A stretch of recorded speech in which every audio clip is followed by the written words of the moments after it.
Ciao a tutti, io sono Marina e benvenuti o bentornati sul mio canale. Oggi vi faccio vedere come realizzare il punto picco. In italiano questo punto è tradotto con punto pippiolino. Non so chi l'abbia tradotto in questo modo, però ci accontentiamo.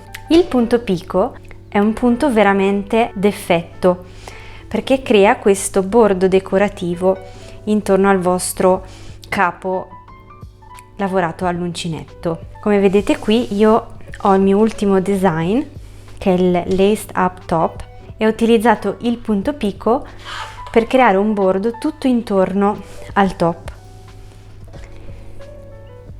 quindi il bordo inferiore e i bordi laterali.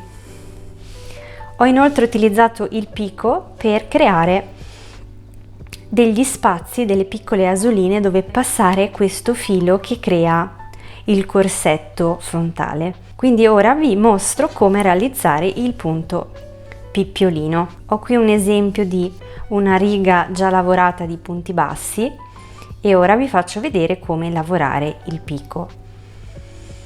Per iniziare il giro dei picco andiamo a fare 3 punti bassi,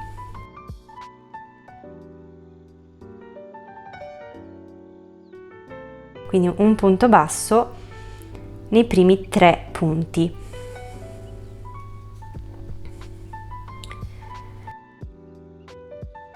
Dopodiché andiamo a fare 3 catenelle e un punto bassissimo nel punto di base. Il punto di base sarebbe questo. Però noi andiamo a prendere l'asolina inferiore, quindi andiamo a prendere queste 2 asoline.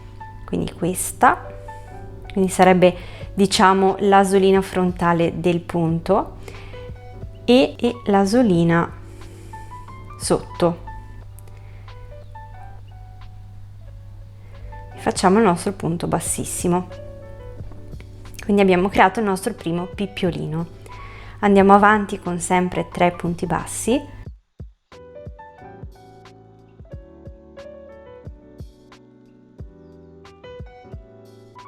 Di nuovo 3 catenelle e un punto bassissimo nel punto di base, passando sempre da entrambe queste asoline.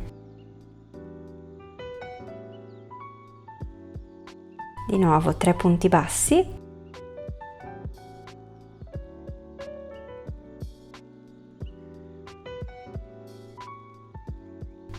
tre catenelle, punto bassissimo nel punto di base, quindi prima asolina, seconda asolina,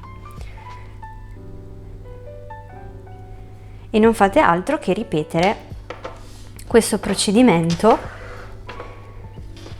per tutto il giro, quindi 3 punti bassi, pippiolino, 3 punti bassi, pippiolino. Dovreste avere un effetto di questo tipo, quindi un bordo decorativo veramente grazioso. Ovviamente ci sono altre tecniche per lavorare il picco. C'è chi fa più spazi tra i picco, quindi fa magari 4 punti bassi, c'è chi ne fa meno, quindi 2 punti bassi, c'è chi fa 4 catenelle per il picco o anche 5. Ognuno ha la sua tecnica. Io vi ho mostrato la tecnica che ho preferito utilizzare per lo schema di questo top. Vi lascio il link se volete acquistare questo schema, è disponibile per il momento solo in lingua inglese. Grazie della visione e noi ci vediamo al prossimo video.